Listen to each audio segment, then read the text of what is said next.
తిరిగి BCN news కి స్వాగతం.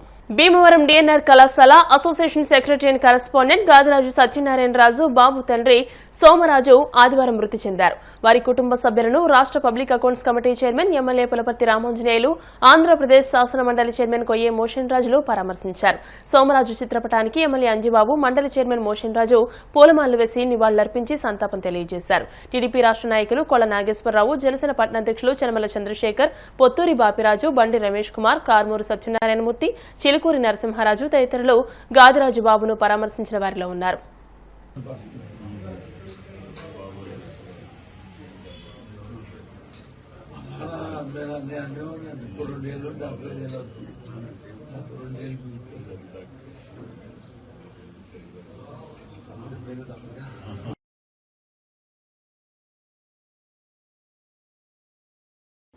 రిటైర్డ్ సూపరింటెండెంట్ ఇంజనీర్ సోమరాజు గారు మరణం మనందరికీ తీరని లోటు. వారు మంచి డిసిప్లైన్తో పిల్లల్ని పెంచి మంచి ప్రయోజకులు చేసిన మహోన్నత వ్యక్తి సోమరాజు గారు. వారి ఆడపిల్లలు కానీ వారి కుమారులు కానీ చక్కని క్రమశిక్షణ నేర్పి మంచి పద్ధతితో నడిపించిన మహోన్నత వ్యక్తి. ఒక శాస్త్ర ప్రకారం, ఒక రూల్ ప్రకారం, ఒక ధర్మం ప్రకారం నడిచిన వ్యక్తి. వారు లేకపోవటం మనందరికీ తెలియని లోటు. వారి కుటుంబానికి నా ప్రగాఢ సానుభూతి తెలియజేస్తూ వారి ఆత్మకి శాంతి కలగాలని కోరుతున్నాం. అనేటటువంటి ఒక మంచి హృదయంతో మరి వారు కలగటానికి ఆ పెద్ద ఆయన యొక్క శ్రద్ధ అని చెప్పి నేను సందర్భంగా తెలియజేసుకుంటా ఉన్నాను. మనందరం కూడా అటువంటి పెద్దల యొక్క క్రమశిక్షణ జీవితాన్ని అలవర్చుకుని మన కుటుంబాలే కాకుండా మన సమాజానికి ఉపయోగపడేటువంటి వ్యక్తులుగా ఉండాలని చెప్పి కోరుకుంటూ మరి ఆ యొక్క సోమరాజు గారి యొక్క మనశ్శాంతికి వారి వదిలి వెళ్ళినటువంటి కుటుంబ సభ్యులందరికీ కూడా మనశ్శాంతి కలగాలని పల్లెల్లో సైతం పశు పోషణ నానాటికి తగ్గుతున్న పరిస్థితుల్లో పశు పెంపకం చేపట్టాల్సిన ఆవశ్యకత ఏర్పడిందని భీమవరం ఎమ్మెల్యే రాష్ట్ర public accounts committee chairman Pulaparthi Ramanjaneyulu అన్నారు. ఎమ్మెల్యే క్యాంపు కార్యాలయంలో ఉచిత పశు ఆరోగ్య శిబిరాల పోస్టర్ను ఎమ్మెల్యే ఆవిష్కరించారు. ఈ నెల 31వ తేదీ వరకు గ్రామాల్లో పశు ఆరోగ్య శిబిరాల అవగాహన సదస్సులు నిర్వహిస్తారని, నట్టల నివారణ, మందుల పంపిణీ, గర్భకోశ వ్యాధులకు చికిత్స, పశు వ్యాధి నిర్ధారణ పరీక్షలు, వ్యాధి నిరోధక టీకాల కార్యక్రమాలు, పశు విజ్ఞానంపై అవగాహన సదస్సులు జరుగుతాయని తెలియజేశారు. పశు పోషకుల ఆర్థికాభివృద్ధికి తోడ్పాటు అందించాలని ఎమ్మెల్యే అంజిబాబు అన్నారు. ఈ కార్యక్రమంలో పశు సంవర్ధక శాఖ ఏరియా సహాయ సంచాలకులు డాక్టర్ సుధీర్ బాబు, గూట్లపాడు పశు వైద్యాధికారి డాక్టర్ పుండరి బాబు, వెంప పశు వైద్యులు డాక్టర్ మౌర్య సత్యేంద్ర, టీడీపీ రాష్ట్ర నాయకులు కొల్ల నాగేశ్వరరావు తదితరులు పాల్గొన్నారు. ఆంధ్రప్రదేశ్ ప్రభుత్వం పశువర్ధక శాఖ పశు ఆరోగ్య శిబిరాలు 21/2025 నుండి 31/1/2025 వరకు ఈ పశు ఆరోగ్య శిబిరాలు ఏర్పాటు చేయడం జరుగుతుంది. ఉచిత పశు ఆరోగ్య శిబిరాలు, నట్టల నివారణ కార్యక్రమాలు, వ్యాధి నిరోధక టీకాల కార్యక్రమం, అవగాహన సదస్సులు, పశు పోషకుల సంక్షేమం కోసం అమలు చేస్తున్న వివిధ పథకాలు మరియు కార్యక్రమాలు, గోకులం, బహువార్షిక పశుగ్రాసాల సాగు, సంచార పశు ఆరోగ్య సేవా వాహనాలు, పశు బీమా పథకం, పశు పోషణకు నాణ్యమైన ఇన్పుట్ సరఫరా, పశు కిసాన్ క్రెడిట్ కార్డు, లింగ నిర్ధారణ వీర్యం, పిన్న మార్పిడి పరిజ్ఞానం, ఈ అన్ని కార్యక్రమాలు పశు ఆరోగ్య శిబిరాల ద్వారా తెలియజేయడం జరుగుతుంది. ఇది రైతులు, పశు పోషకులు అందరూ కూడా దీన్ని సద్వినియోగం చేసుకోవాలని ఈ నెల 20వ తారీఖు నుంచి ఈ నెల 31వ తారీఖు వరకు ఈ కార్యక్రమాలు జరుగుతాయి. ఈ కార్యక్రమాల్లో రైతులందరూ పాల్గొని తమ పశువులు ఆరోగ్యవంతంగా ఉండటానికి సహకరించాలని చెప్పి కోరుతున్నాను. భీమవరం మరియు వీరరాజు మండల రైతు సోదరులందరికీ నమస్కారం అండి.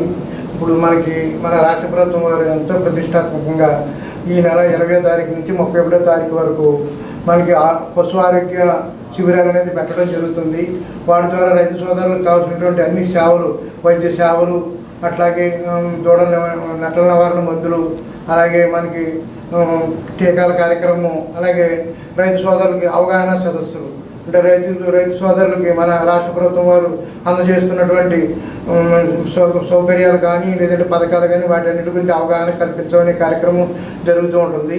ఈ కార్యక్రమాన్ని మరి మన ప్రియతమ భీమవరం శాసనసభ్యులు పులపర్తి రామాంజనేయులు సారు మరి ఈ యొక్క కార్యక్రమం ప్రారంభించడం జరుగుతుంది. కాబట్టి రైతు సోదరులందరూ ఈ యొక్క కార్యక్రమాన్ని వినియోగించుకొని మరి లబ్ధి పొంది మరి తమ పోషకలను వాళ్ళు వృద్ధి చేసుకోవాలని కోరుచు సంక్షోభంలో ఉన్న విశాఖ ఉక్కు పరిశ్రమకు జీవం పోస్తూ కేంద్రం భారీగా నిధులను అందించడం హర్షణీయమని టీడీపీ ఏలూరు జిల్లా అధ్యక్షులు గన్ని వీరాంజనేయులు పేర్కొన్నారు. భీముడోలు టీడీపీ కార్యాలయంలో ఆయన మీడియాతో మాట్లాడుతూ రాష్ట్ర అభివృద్ధికి కేంద్రం అన్ని విధాలుగా సహాయ సహకారాలు అందిస్తున్నట్టు తెలియజేశారు. విశాఖ ఉక్కుకు 11,440 కోట్ల ప్యాకేజీ ప్రకటించిన ప్రధాని మోదీకి కృతజ్ఞతలు తెలియజేశారు. రాష్ట్రం అభివృద్ధి పదంలో పయనించడానికి అమరావతికి 16,000 కోట్లు, పోలవరం నిర్మాణానికి 12,500 కోట్లు, రైల్వే లైన్ల అభివృద్ధికి 50,000 కోట్లు, జాతీయ రహదారుల నిర్మాణానికి 70,000 కోట్లు కేంద్రం ఇచ్చిందని తెలియజేశారు.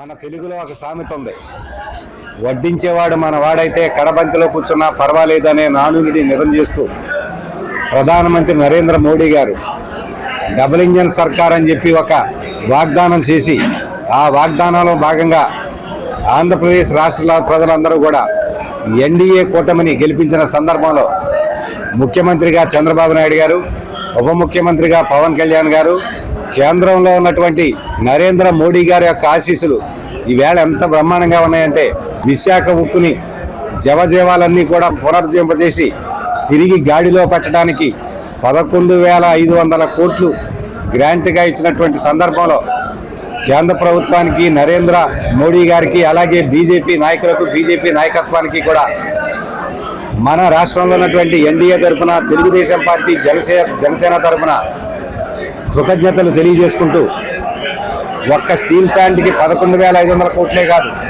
అమరావతికి 15,000 కోట్లు, పోలవరం నిర్మాణానికి 12,500 కోట్లు, ఈ రాష్ట్రంలో ఉన్నటువంటి రైల్వే లైన్ల అభివృద్ధికి 70,000 కోట్లు, ఈ రాష్ట్రంలో ఉన్నటువంటి నేషనల్ హైవేస్ అభివృద్ధికి 50,000 కోట్లు, వరదల నిధులు వరద పాటిస్తున్నటువంటి కేంద్ర ప్రభుత్వం మోదీ గారి సారథ్యంలో ఏదైతే కేంద్ర ప్రభుత్వం ఉందో ఆ కేంద్ర ప్రభుత్వంలో మనం కూడా భాగస్వామైనటువంటి సందర్భంలో మరి నరేంద్ర మోదీ గారికి, బీజేపీ ప్రభుత్వానికి, ఇక్కడ తెలుగుదేశం పార్టీ తరఫున, జనసేన పార్టీ తరఫున హృదయపూర్వకమైన కృతజ్ఞతలు తెలియజేస్తూ ఎన్నికల ముందు స్టీల్ ప్లాంట్ గురించి ఏదైతే మోదీ గారు కానీ, చంద్రబాబు నాయుడు గారు కానీ, పవన్ కళ్యాణ్ గారు కానీ వాగ్దానం చేశారో రానున్న రోజుల్లో స్టీల్ ప్లాంట్ ప్రైవేటీకరణ జరగదని హామీ ఇచ్చి దానిని జవసత్వాలు కూడుకునే విధంగా ఒక పెద్ద మొత్తాన్ని అంటే 11,500 కోట్లు గ్రాంట్గా ఇచ్చినటువంటి నరేంద్ర మోదీ గారిని మరొకసారి హృదయపూర్వకంగా కృతజ్ఞతలు తెలియజేస్తూ రానున్న రోజుల్లో గత 5 సంవత్సరాల జగన్మోహన్ రెడ్డి పరిపాలనలో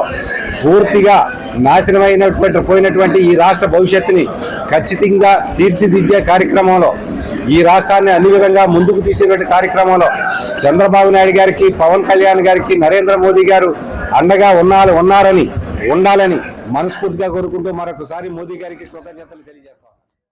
వార్తలు ముగించే ముందు ముఖ్యాంశాలు మరోసారి.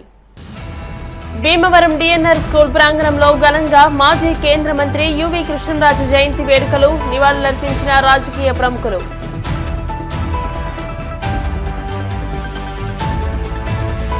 UK India diabetic food foundation కేంద్ర మాజీ మంత్రి యువి కృష్ణరాజు సతీమణి శ్యామలాదేవి ఆధ్వర్యంలో ఉచిత మెగా షుగర్ వ్యాధి చికిత్సా శిబిరాన్ని ప్రారంభించిన పీఎస్సీ చైర్మన్ అంజిబాబు, శాసనమండలి చైర్మన్ మోషన్ రాజు.